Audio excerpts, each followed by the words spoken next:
Hello, and welcome to another Speakeasy Reviews True Crime series. This week, we're going to be reviewing or covering Tommy Ziegler. He's a man sentenced to death for murdering 4 people, and he's maintained his innocence for close to the last 50 years. Now, Dixon and I started to record this as we normally do, but I thought I'd pop in a bit of an intro because it was a bit of a dumpster fire to break down this case. It is complicated. But what I thought I'd do is a quick intro. This case is very indicative of Darlie Routier, given this is a man on death row for what is largely circumstantial evidence. To date, Tommy Ziegler has been given 2 stays of execution, one of which 24 hours before he was scheduled to be executed. And the reason he was able to prolong his stay on death row is mostly down to a trial riddled in controversy. So the story goes on the 24th of December, 1975, Christmas Eve. Tommy Ziegler had planned to meet his wife and in-laws at his furniture shop. He arrived at a darkened store and maintains after arriving, he was attacked by an unknown assailant where he was bludgeoned and ultimately shot in the abdomen and left for dead. He came to finding his wife, Eunice Ziegler, in-laws Perry and Virginia Edwards, and longtime customer Charlie Mays dead on the floor. Now, Charlie had agreed to meet Tommy Ziegler on Christmas Eve that night to pick up a television he had negotiated a price on. Whilst Tommy maintained he was a victim lucky to be alive in a robbery gone wrong, following an investigation, the police believe the evidence actually painted the picture of a man who murdered his family for $500,000 in life insurance, whilst attempting to frame the victim and his customer, Charlie Mays, who was found dead with his in-laws and his wife. His friend, Charlie Mays' friend, Felton Thomas, who claims he was with Charlie and Tommy Ziegler on that night, which Tommy denies. And also part-time employee who is another witness not associated with Charlie Mays, Edward Williams, who admitted to police he had helped Tommy source the guns that killed his wife, his in-laws, and Charlie Mays. Edward Williams was also seen running from the scene to call the police on that night, and Edward claims that Tommy tried to shoot Edward. So it's all very confusing. In the end, Tommy was convicted on what was essentially the testimony of the friend of Charlie Mays, Felton Thomas, and Edward Williams. What complicates matters more, none of the witness testimony, which included that of Tommy Ziegler's friend Don Fick on that night, is in any way consistent. And Tommy's testimony isn't consistent either. So I'm going to hand it over to us as we start to discuss the story of the prosecution and try to break down witness testimony. Please like and subscribe and let us know if you think Tommy Ziegler is guilty in the comments below. Enjoy. Let's begin with the night, because now everything is set. So this stuff is going to start happening. Ziegler's wife and her parents are last seen alive at Ziegler's home, with Ziegler present, by another man who worked for Tommy Ziegler in the same kind of like jack of all trades capacity. This man was having car trouble. And this is another thing that I think set off red flags for investigators. And Ziegler had suggested that they switch cars for the day because the man wanted to take a relatively long trip out of town to visit relatives on Christmas Eve. And so Ziegler said, well, you know what? Your car's having problems. I have this nice new, I think it was a Cadillac, but whatever. It was a nice new car. Why don't you take my car and I'll take yours so you can go visit your family? Now, that sounds very, very nice. But of course, investigators say, aha, so he now is going to be able to move back and forth between. He has a new and very recognizable and somewhat flashy car, which now he will not be driving, right? As he drives back and forth from his house to the furniture store, trying, of course, from the perspective of investigators, to conceal his movement. The only thing about that is, how could Ziegler have known that this man would have car trouble? Unless, you know, they could show that somehow he was like, he cut the brake line or something. But like, I don't know how you would, like we're never able to prove anything like that. I think at best, if you're somebody who believes Tommy Ziegler's guilty, to me at best, it's a convenient opportunity that he may take advantage of. You can also argue it's Christmas, and that's when people want to go home and see their family. Tommy Ziegler, by all accounts, is actually quite a generous guy with people. Especially you talk about his work in the African American community. I don't put too much weight on that. I just find it an interesting side note. I don't necessarily think it denotes any sort of planning, specifically because of what you said. There's well, no I mean, the thing about it is, I mean, it's interesting to me. It's certainly fascinating that it would happen on that night of all nights, because imagine for a moment that you're Ziegler and you did plan it. Then, of course, this is all part of your nefarious, like, ah, ha, ha, ha, like, aren't I clever? And if you didn't plan it, like, imagine, like, there's an old movie directed by Stanley Kubrick, one of his early ones, called The Killing, I believe. And it's a great little movie. And it's about, like, this very complex heist that this group of thieves are planning and executing. And they, you know, the movie's all about showing like how they all meet and get together and work out the different plans. And like they show you scenes of like how it's going to go. And then the last 20, 30 minutes are how it actually goes. And like nothing works. Different little things crop in, that no one anticipated. Somebody, a parking attendant gets into a conversation with somebody who's supposed to be like on a tight clock, and he has to, it's stuff like this. And the last scene is like, the guy's like, just gives himself up. He gets caught by the police. He's like, what's the use?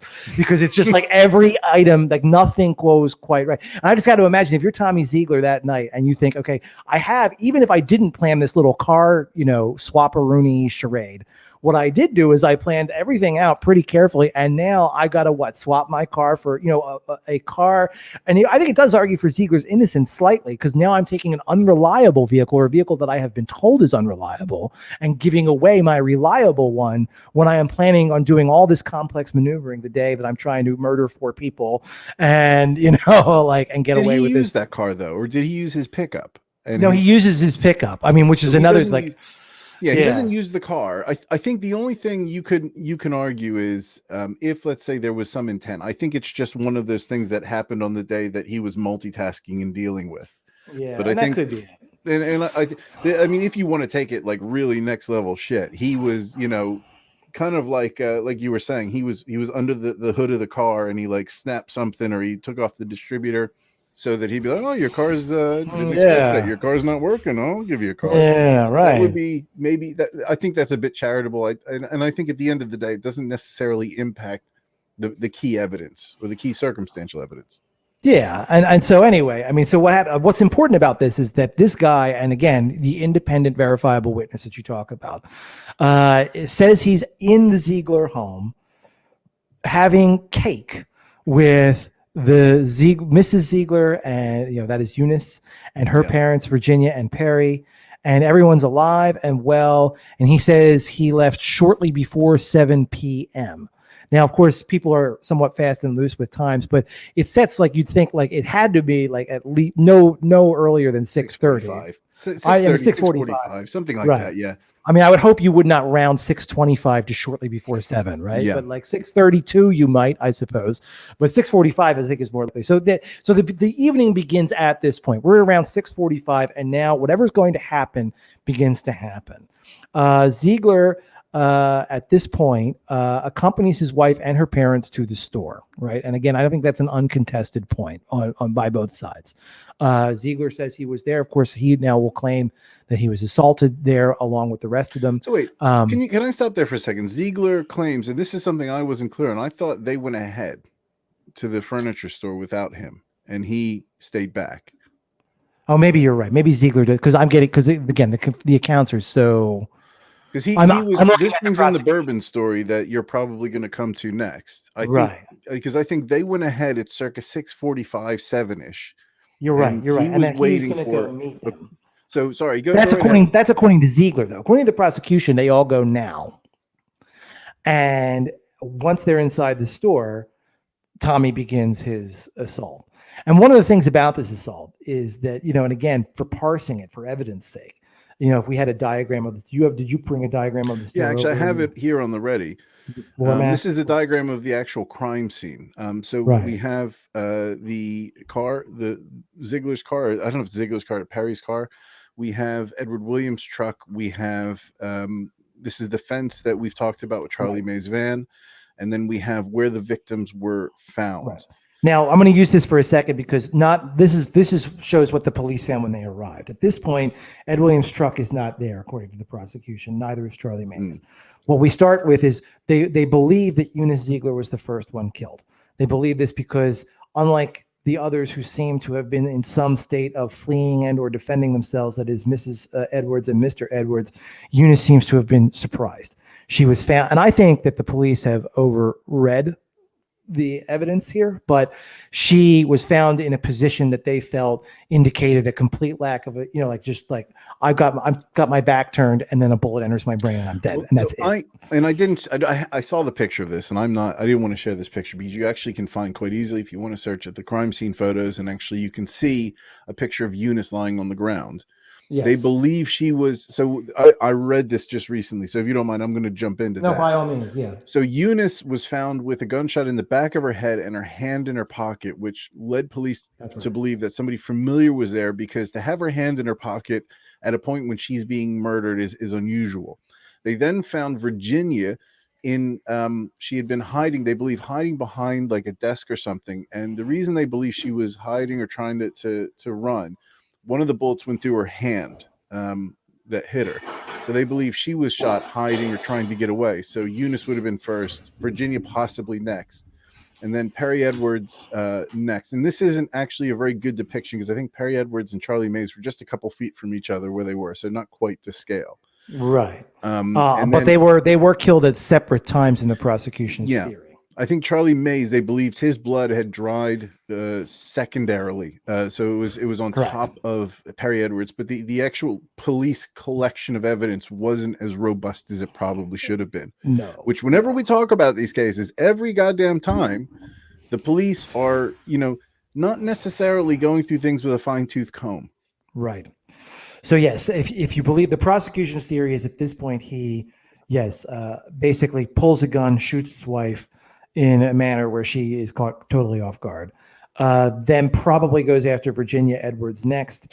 And then finally, and he does have a bit of a scuffle with Perry Edwards, right? Where there is, that's not just a simple matter of shooting him. Like there is, and Perry Edwards, I guess, location towards the back of the store suggests he was moving in a direction, trying to get out. Of course, all the lights,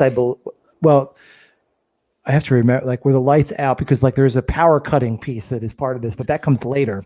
And so anyway, that timeline is unknown because we'll get to that, because I think the actual lights being cut comes either during this or after that. But the lights were cut in Tommy Ziegler's story, and that was confirmed that the breaker was pulled in the warehouse. Yeah, I think that's later in the prosecution theory, but the lights might have been out. If you're trying to murder people and you're trying to gain an advantage, your store and they don't, that would certainly be a thing that you would expect. So all right, so now in the prosecution's theory, so boom, boom, boom, he murders his wife and her parents in short order. And then he now has to click into the next phase of his plan, which is setting up the frame job so that he's not caught for this. So this is where, and you brought up Felton Thomas before, you want to bring up now, because Charlie, the timeline here is he's agreed to meet Charlie Mays. And this is why the disagreement between Tommy Ziegler and Ed Williams about exactly what time Tommy Ziegler was to meet Ed Williams is sort of interesting, because let's say they leave for the store at 6:45. It's about a 5-minute drive. Even if he, is very, very, how many seconds does it take to shoot somebody in a head execution style? Less than a minute. And maybe, Virginia was also an easy mark. But, you do get in a little bit of a scuffle with Perry. So I would have to say, he'd be doing well, if we can use that term, to have all three of them dead by 6:55, 56. And now Charlie Mays is coming. And so 2 is, Ed Williams says it was for 7:30. I think that's part of Ziegler's story to say, no, it was for 7, to try to establish that he's not at the store at the time that these people are killed. So I found a quotation on Timeline that's quite compelling. From Mr. Fry, one of the investigators, Daniel Fry, I think it is. Yes. One of the bullets hit a clock at 7:24, disabling the clock in the warehouse at 7:24. So there is theories that there was shooting going on at 7:24 of some sort in the warehouse. Right. Well, of course, there is a second phase of shooting that most definitely takes place. So that would, and that's where, at least there is the second phase of shooting, if you believe the prosecution's theory.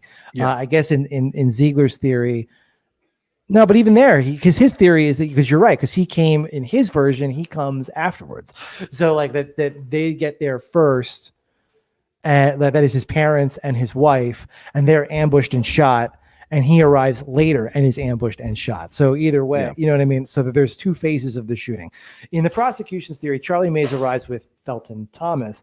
And again, this would fall under that movie I was saying, The Killing, where the law of unintended consequences, or the unexpected things that happen, because I don't think, even in the prosecution's theory, this was a monkey wrench in the plan. Felton Thomas was not necessarily invited to this, or he wasn't necessarily expecting a second person. I believe the story was the Charlie Mays, this is what Felton Thomas was saying, met Charlie Mays at a store. Charlie Mays said, "Hey, you want to come with me and help me move this television that I'm picking up?" Right. And he shows up at the shop. Right. But I will say that there's something to consider here that I don't know that I have in the timeline that I put together, but for those who are pro Ziegler, and it's somewhat compelling. Like if you look at the map of the overall location, which I don't know if you have up, Where the stores you mean? where the store is and because where Charlie May is supposedly parked is like part of the contention here that, in fact, there was, that he parked outside the gate, but not just outside the gate of the furniture store, but on the other side in the hotel parking lot, like further than you'd want to be carrying. We're talking about a 1975 color TV with the big wood box and all that, so further than you'd want to, be carrying something like that, which to people who are pro Ziegler say, the fact that they park that far away is suspicious in its own right. That like it suggests they're up to know that they don't want their car too close to the store being obvious around it. Yeah, because this is the prosecution's timeline, and the weird thing about this, what makes this a confusing case, is I really haven't paid much attention to the prosecution's timeline because it doesn't necessarily corroborate with the witness testimony. And if you focus on specific witness testimony points, there's a lot of corroboration in the timeline where Charlie Mays and Felton Thomas were traveling back and forth with Tommy Ziegler. Yes. And so go ahead. Oh, so go ahead. Sorry. Well, so I mean, just because obviously this is such a convoluted story, we're trying to get through the sequence here. So we'll say that Charlie Mays arrives with Felton Thomas to pick up this furniture, and that may or may not have been part of the plan from Tommy Ziegler's point of view all along. But if I guess the prosecution would say, well, from Ziegler's point of view, even if it wasn't, it's maybe an accident of convenience because now he has two people to frame instead of one, right? And it is, after all, a big crime. So Tommy meets them outside, where he claims to be waiting, according to the prosecution, for the person with the keys to the store. But while they wait, he suggests that they go with him for a ride. And this is all based on what I guess Felton Thomas's testimony. So that they say, okay, he gets in the car, according to the prosecution's theory, leaves the store with the bodies still inside, with Charlie Mays and Felton Thomas. And then that they go off to shoot these guns someplace not that far away, I guess, but someplace where they wouldn't hurt anybody. And the idea is to get, from the prosecution's perspective, well, this is all part of his plot to frame Charlie Mays and Felton Thomas. And this is really diabolical if he does this, right? To get them with gunpowder, residue, stuff on their hands and make sure that there's and their fingerprints on the guns and all that stuff that he's going to seed throughout this crime scene that he's creating. That is what they claim. And then they return to the store. And at this point is when the prosecution says that Ziegler asks Felton Thomas to kill the power. And again, that's coming from Felton Thomas's testimony. And again, it seems like, okay, what is he trying to do? He's trying to get Thomas's fingerprints on like the mechanism for doing that, and establish a scene where these guys show up, cut the power. Now I'm going to have guns with their fingerprints on them. So they showed up this night to like basically rob me. And here's all this evidence against them. Right. And then Ziegler himself attempts to break into the store, and again, establishing more of a break-in looking scenario. But I guess he thinks it's a little bit too far to ask these guys to break the lock on his door. So he's going to do that part himself. And at that point, Charlie Mays and Felton Thomas, according to Felton Thomas's testimony, say, what are you doing here? Like, what is this? You know what I mean? Like, why are you breaking into your own store? There's something not right here. Right. And so Ziegler gives that up and says, all right, I'll go get a key from my house. Why don't you all come with me? Yeah. And they go back to Ziegler's house at this point, and where, according to the prosecution, Ed Williams is waiting for him. And Ziegler arrives with these two and says, listen, Ed, hang out here for a little while longer. I have to run back to the store and get these guys their TV. So they go, they get the keys. I believe there's a piece where like he gets them to try to go like wash in the sink or something like that. I forget that part. I didn't see that. Yeah, but in any event, they return to the store with the key. And at that point, Felton Thomas is like, you know what? This whole thing is getting a little weird for me. And he leaves and he goes to a shopping mall, which to me is like really another like, huh? But once that if Felton Thomas's story is accurate and the prosecution's story is accurate, Felton Thomas made a very smart decision that day. That night, yeah. Because he left, and what happens next is Ziegler walks Mays into the store and kills him. Yeah. But in killing him, this is an all-out fight. This is not just a simple matter of shooting him. He beats him he beats him to death, and ultimately, for some reason, drops his pants and stuffs his pockets filled with store receipts, I guess, again, to make it look like some kind of burglary gone wrong or in progress. Yeah. Ziegler then returns home for a second time, where he meets Ed Williams. This is, again, the prosecution's theory. He picks Ed Williams and rides with him back to the store. Now we're returning to the store for the third time that evening. First time to kill the parents, second time to kill Charlie Mays, now third time. And this is the final portion of his plan. He's also going to kill Ed Williams and try to include Ed Williams as part of this grand, frame-up job. When they get there, as soon as he gets Williams inside the store, as he did with Mays, he tries to shoot Ed Williams immediately, but the gun misfires. And so Ziegler follows. It doesn't misfire, it's empty. And so Ziegler follows him and then tries to play it off like, I was just kidding around with you. Like, it's just a joke. Williams, supposedly Ziegler at this point, in trying to prove that he was just kidding, gives Williams the gun and says, see, I was all just a gag. And that is the gun that Williams eventually turns over to authorities. And it was registered to Tommy. That was not one of the guns that was, these ones that Williams acquired. This one was registered to Tommy, and it was used to kill the in-laws. And Tommy, of course, claims that gun was stolen out of his truck some months earlier. Yeah. But anyway, that's what takes place. And finally, Ziegler goes back inside the store. And I guess now realizing that with Williams having escaped, with Felton Thomas having shown up and then wandered off, that his plan to frame people is falling apart, and he better adjust on the fly and fast. So he does something rather remarkable, according to the prosecution. He shoots himself in the abdomen and then either calls police and then shoots himself, or shoots himself and then if he's smart, he does one then the other, calls the police and then shoots himself. But one way or another, when they arrive, he is bleeding from a wound to his abdomen. And I think he does get up and meet them as they're coming out of the store. And then at that point, the only other things that really happened that night are Ed Williams turning himself and the gun in, and Felton Thomas, who turns himself in around 2:30 in the morning and tells his story. And part of his story is Thomas states that he sees a car parked behind Ziegler's pickup truck in the driveway. That's Ed Williams's car, but he doesn't know what it is. When they return to the store, Thomas gets spooked. So that would tend to corroborate Ed Williams is like, I was there. And, Ziegler showed up with Mays and Thomas, because Felton Thomas says, well, when we got there was this other pickup truck with this guy who I couldn't see, but, all right.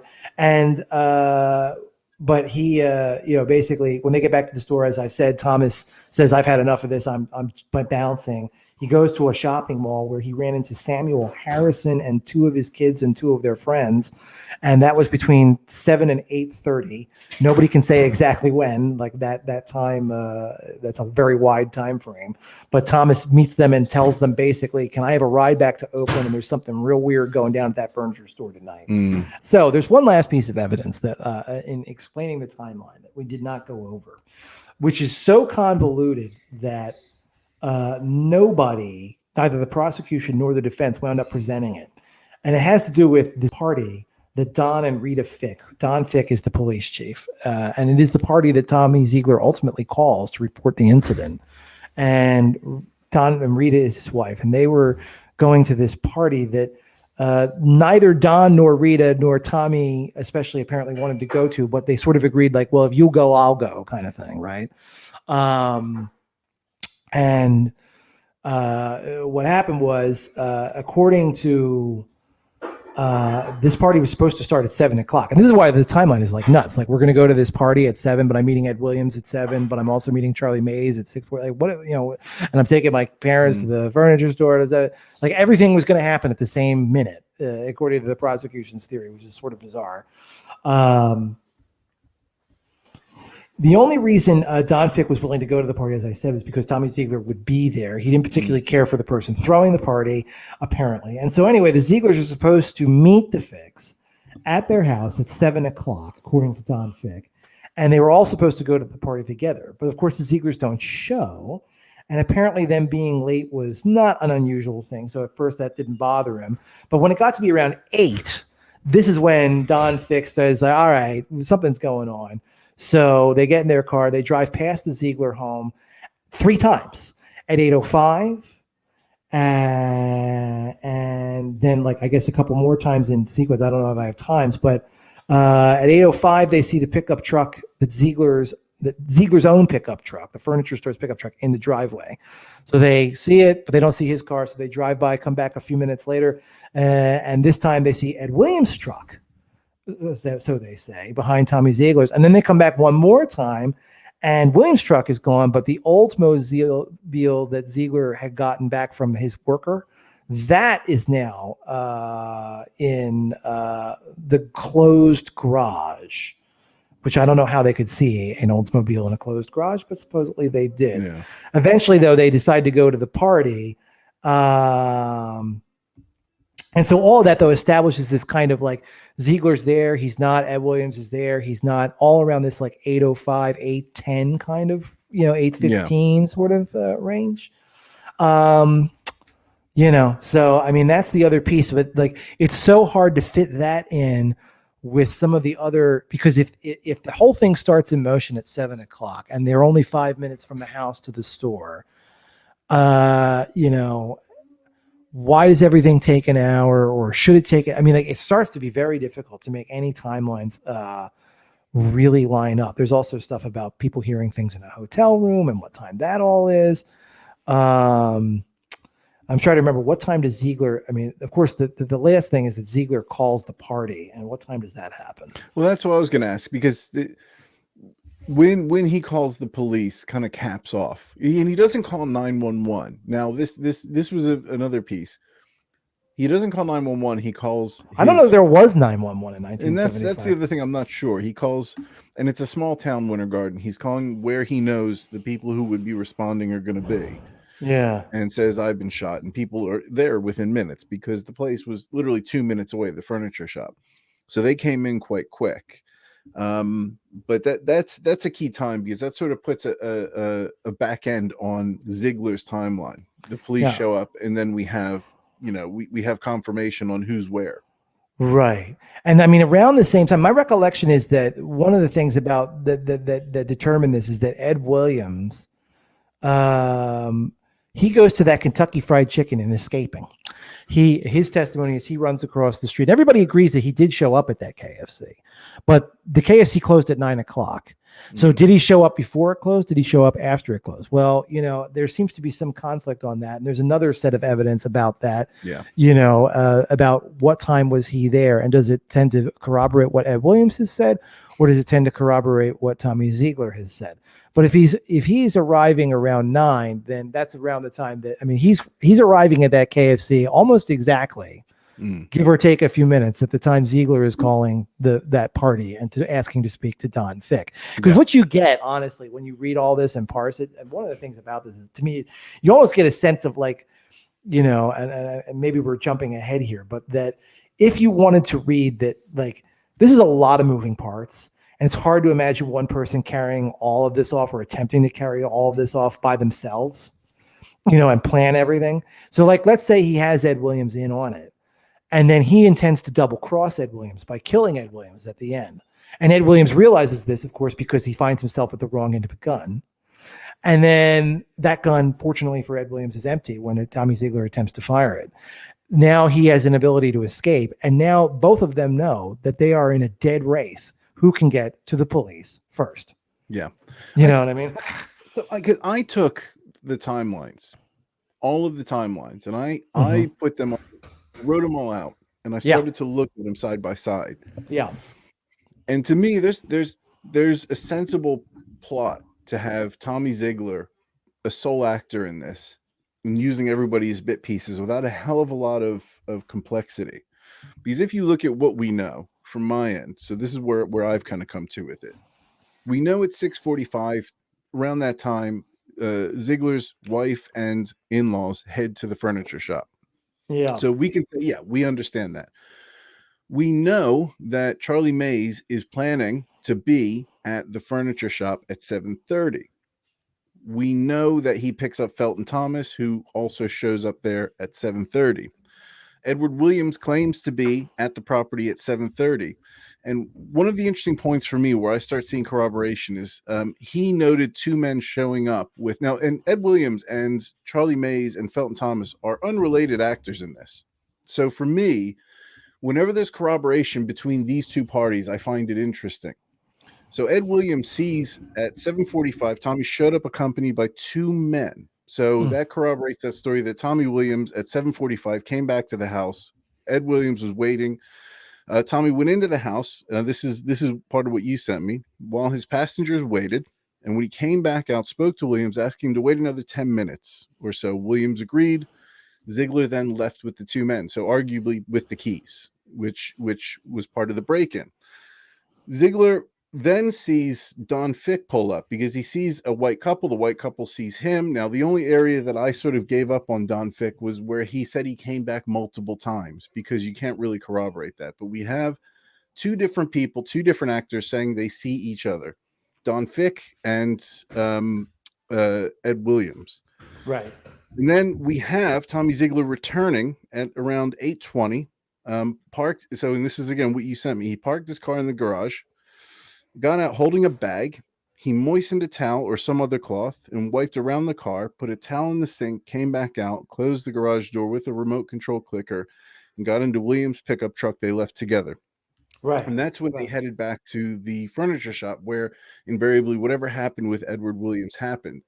And to me, where I differentiate, it seems to be like quite a bit of missing time, as you're because it's about 8:20, right? Yeah. When 8:25, when Ziegler and Ed Williams are headed back to that store, but nobody shows up to talk to the police till 9:00. Well, think about it this way. Let's just take a look at the actual time frame. So 7:45, Tommy showed up and he asked him to wait 10 minutes. And let's say it's 15 minutes. We're talking sort of rough timelines. So Ziegler comes back at 8:10. If, let's say, Ziegler was responsible, at 8:10, he would have come back after murdering. So he would have had to have murdered Willie Mays on that return journey. Not at 7:24, not at 7:30. Not Willie Mays, Charlie. Whoops. Charlie Mays. I was waiting to make that mistake. Yeah. So he would have invariably murdered Charlie Mays at that point. He returned before he came back for Ed Williams. So there would need to be time. And he's come back, and Ed Williams is perfectly fine with the fact that by 8:40, no, what time was it he came back? Ziegler returned 10 minutes later, and there was a few. It's getting awfully late on Christmas. This is one of my things. Like Ed Williams is just waiting around on Christmas Eve for this guy who says, "Help me deliver furniture at 7:00 at night," and then is like late and getting later and leaving notes and saying, "Oh, hold on a few more minutes." Like, you got no place to be on Christmas Eve except wait for this. I mean, I guess if you're thinking, well, it's the threat, it's the promise of money, and he's poor and he's going to wait it out so he can get the cash to do what he needs to do. But at a certain point at Christmas Eve, the cash isn't going to do you any good, right? In 1975, especially because everything's going to be closed. So for me, I'm not looking at motive necessarily. I'm looking at who can I put where and when. And that storyline of Tommy Ziegler going back and forth between the shop with Felton Thomas and Charlie Mays and asking Ed Williams to wait, and then Don Fick pulling up, that kind of all works together from about 7:00 to about 8:30 or so. It does kind of fit together that and the one interesting thing that I read, which was notable, Felton Thomas, when he was asked about who, when he saw Tommy Ziegler, he noted that Tommy Ziegler, when he had showed up at the police station, the first thing he saw was, this was after he would have hypothetically murdered his family, was throwing up on the side of the outside of the car before he got in to drive back to the house. And there's pictures of police actually collecting samples of the vomit where Felton Thomas said that he saw Tommy Ziegler throwing up.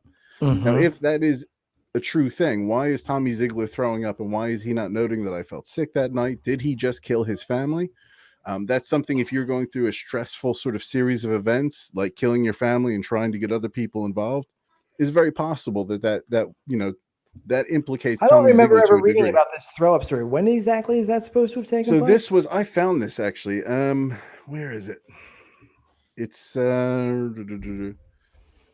Let me just find it, because this was in the Tommy Ziegler Innocent website. That's There it is. funny because it's There's a not picture of very it, of his puking. of the actual police collecting the evidence. Yeah, here it is. Let me share my screen. All right, let me see this. And I'll read the transcript that goes with that. Let me find it here. I mean, because here's the thing, right? I mean, like, among other things, if Ziegler is, I mean, you could argue from Ziegler's, like, he was shot, right? I mean, so in the abdomen, which I guess is like, we haven't talked about that, but it is sort of like, I mean, I suppose you could argue, I could see this both ways. Like, Ziegler might know at this point his plot is unraveling fast and he better do something to rescue it butt quick. And so he's willing to take the risk of shooting himself in what he believes to be a serious but non-fatal spot. Yeah. But it is like, I mean, he didn't shoot himself in the arm or the leg. I mean, he shot himself right there in the gut. And I mean, you're taking an awful risk doing that. I don't have, so for me, that's not a compelling argument to his innocence, because extreme measures call for extreme solutions. And I could see somebody saying, I'm going to shoot myself in the stomach. I've got a very good chance with the police on their way. And, right. Just because he didn't know the risk of shooting himself in the stomach as being potentially fatal does not mean Who doesn't know that, though? I mean, like, again, he's in a position where he has to make a very compelling argument that he did not kill his family, because he's got a time gap that he's trying to cover up with. At 7 o'clock, Ed Williams wasn't here, so I decided I'm going to go get bourbon. And I was worried I wasn't going to get back in time. Yet he leaves a sign to say he's going to be 10 minutes late for Ed Williams. So he's already kind of covered for the fact that he's going to be late for Ed Williams, and he's not too worried about it when he's writing the sign. But then he says, I'm going to go pick up the bourbon. But then on the way to pick up the bourbon, I'm getting stressed out because I'm going to be late, even though I've kind of covered my tracks with Ed Williams. And the trip to get the bourbon in Wintergarden is going to be a 5-minute drive there, 5-minute pickup, 5-minute trip back to the house, 15 minutes total. And he takes all the way to 7:30 or 7:45 actually to see before he sees Ed Williams. So the one of the story things we haven't talked about is, like, wasn't there also one of the big things for his innocence is, like, there was like a liquor store holdup within like a 5-minute radius of the Ziegler furniture store the same night. I think someone might have been killed that night, and I'm trying to remember the details of that. There's a link to Felton Thomas. It's a friend of Felton Thomas, I believe. And he's noted in this Tommy Ziegler's innocent piece as well. But this, by the way, this was the thing I read. Felton Thomas mugshot, arrested for battery on his wife. Subsequently, in 2014, Felton Thomas agreed to meet with 2 police officers and Ziegler's investigator at the Fort Police Station. Felton Thomas told investigator Carty the white man he was with, who he thought was Tommy Ziegler, was sick and was vomiting on the ground. And this is police collecting that evidence on the day of the investigation outside of the furniture shop. So just to sort of, bring home that vomit story. That's what we need to really solve this. But to me, I look at those sort of pieces, and there's a lot of, for me, the evidence really points to Tommy Ziegler being an orchestrator in something, because there is a massive gap of missing time that he doesn't account for from 7 to 7:45. A bourbon trip, I don't think that necessarily covers a 45-minute drive if you live in Wintergarden, Florida. No, an uncompleted bourbon trip by his own story. He turns around and decides, like, oh, I don't have time for this. Yeah. So he doesn't have 10 minutes, but 45 disappear, or 35, or whatever it is. You have Edward Williams corroborating the fact that he came back with Felton Thomas and Charlie Mays. You have what's his name?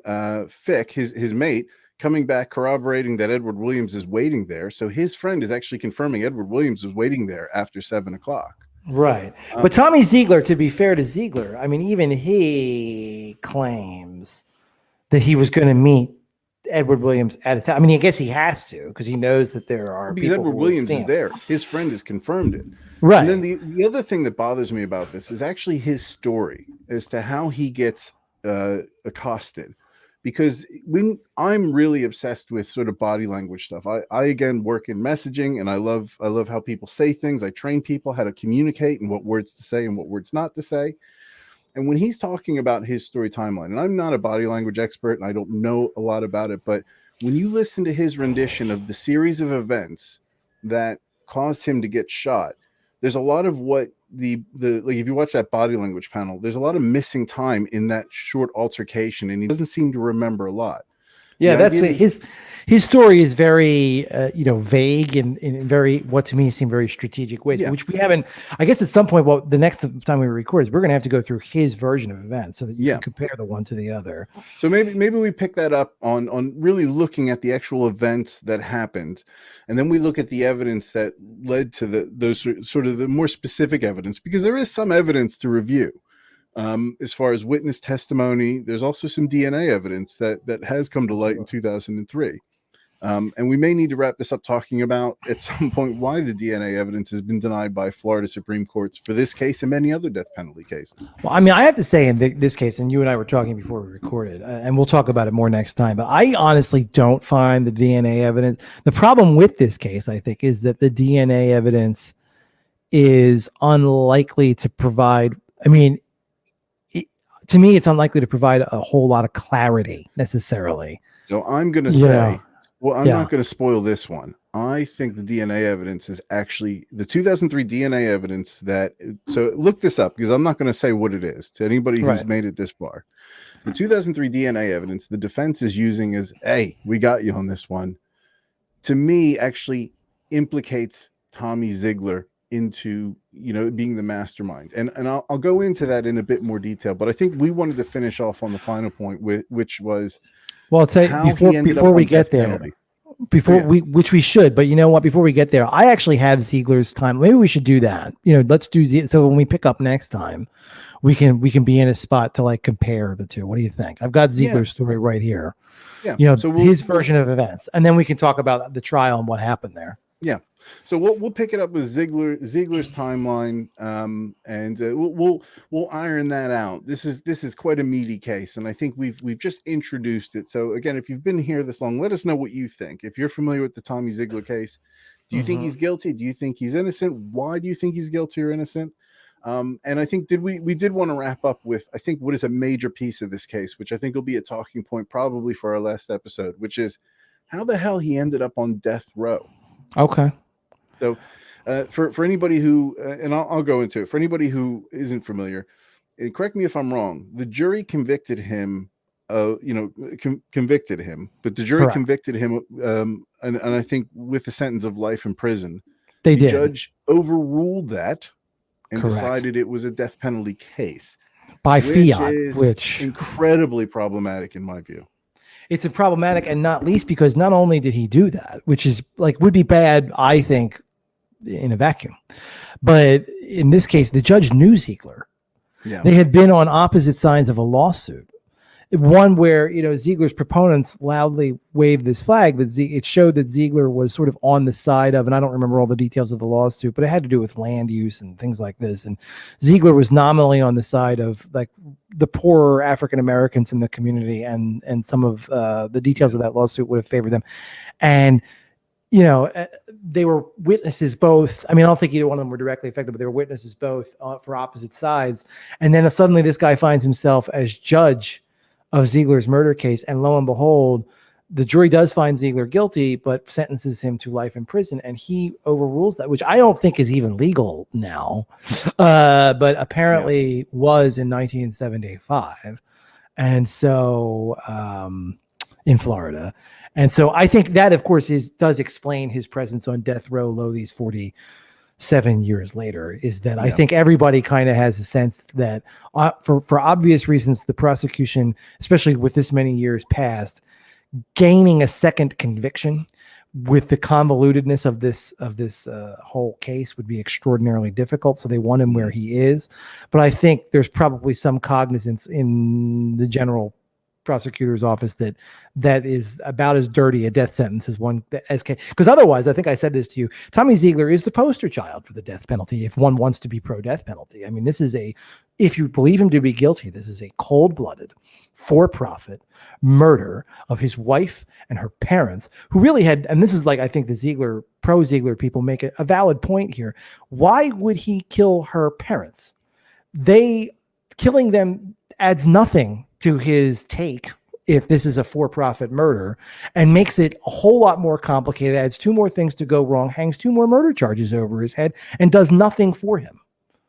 I think, But I mean, I think this is something we can go into another time. I'm not necessarily in any way swayed by that sort of narrative whatsoever. And I think I'm going to save that, because for me, there's a lot of ifs, ands, and buts to get to that conclusion. And we're talking about something that's, somebody's committed a murder. They're not necessarily, there's a lot of emotion when you kill your wife. right. And your relationship with your in-laws, the relationship of her inheritance, their family's inheritance, what portion of the business is her mother and father going to get if she dies? There's a lot of question marks that go into that. And I think for me, that's sort of a backup piece of information that either supports something. It doesn't necessarily prove or disprove anything. It doesn't prove or disprove, but it certainly, I mean, it gives me pause. But in any event, I mean, to the broader point, the fact that he will have now murdered not only 3 people of his own family in absolute cold blood for profit, but he's also trying to frame the ubiquitous, the black guy did it. And not only just frame them, murders one of them in pursuant and attempts to murder a second, and possibly a third if you count Felton Thomas, pursuing that narrative. So, I mean, literally, if you're going to execute, and he's wealthy and he's privileged, if you're going to execute anyone, Tommy Ziegler would be it, except that the judge did this bizarre thing. And I don't even necessarily, as a point of law, it's kind of astounding to me that the jury could find him guilty and not, if you are, unless you had a pro-life or anti-death penalty jury. And in 1975, I think this death penalty had just recently been reinstituted after it had been declared unconstitutional for a while by the Supreme Court, and then they reversed themselves. So it was like one of the fresh new cases that was eligible again for the death penalty. But he is not given it. And it's kind of astounding. Like, why not? I mean, if you believe he's guilty, except that the jury may have had the same level of lack of total confidence in the prosecution narrative, which the next time, I guess, like the Ziegler's narrative, once you understand the prosecution's narrative, doesn't take that long to go through. It just has like these sort of odd elements, like the random trips for bourbon that aren't completed and go nowhere. And that to me is why this isn't a death penalty. Like I get completely why you say this case is the poster child for death penalty. And how can you not execute Tommy Ziegler, but do execute every poor African American or non-white person who comes down? I mean, that's what I mean. Like, here's somebody, like, there's only one good reason for him not to be executed. I mean, aside from the judge, like, it's leaving that thing aside. Like, part of the problem with the death penalty is it's not applied fairly and equitably, right? But like, and this is proof positive, right? I mean, like Ziegler, it's like, what did he have that those guys didn't have? I mean, he had 4 bodies hung on him and a 5th attempted murder, and all for profit. I mean, really disgusting. But what he did have was probably a fancy lawyer. But simplistically, I think it's the burden of proof element that for me is just to bring up that old nugget for this channel, is why we're looking at a case where the jury didn't want to put the death penalty on their shoulders. Because for me, the death penalty should really only be administered, and you don't have to. So the prosecution, the judge, whomever is responsible for sentencing, no matter what degree you murder somebody, death penalty isn't just an automatic, oh, well, you murdered somebody 1st degree, so you get the death penalty. There is some level of a judgment that goes into that. And I think the jury probably looked at the idea that, look, circumstantially, he looks guilty as fuck. However, because it's circumstantial, it's very difficult to say, all right, we're going to take your life, although we don't have good physical evidence to say you did much of anything. And that's why I look at this kind of in the other vein, that this is the poster child for anti-death, not for the death penalty. I think, I don't agree with the death penalty. That's a fair point, Sean. I got to agree with you. Like it's the limits of knowledge are on full display in this case. Yeah, but it's such an interesting case. But what we'll do is we'll leave it there. I think we have unloaded a whole lot of shit, and I think we're in a good position now to start structuring sort of next episode. If you want to raise a point, again, in the comments, let us know where you think we should go with this. We're going to have a chat about that. We do read the comments. And again, if you've watched this far, for the love of Christ, subscribe to the goddamn channel. We're up to 224. right now. So we are getting a nice little group of people commenting. We should promise to do something if we hit 500, like sing or something. Oh yeah, we need to do. If what should we The do? 500 challenge. Well, we should allow the current subscribers, or if you're a new subscriber, suggest what you want, what humiliating thing you want to see us do, and we'll pick one. Yeah, that's right. Right. I'd be curious to see what the comments, because if they've commented on that, that shows that they are a true fan, because it is 1 hour plus in. Yes. So anyway, thank you everybody for watching, and we're going to be picking up again with Tommy Ziegler in the next week or two. Stay tuned and take care, everybody. Thanks.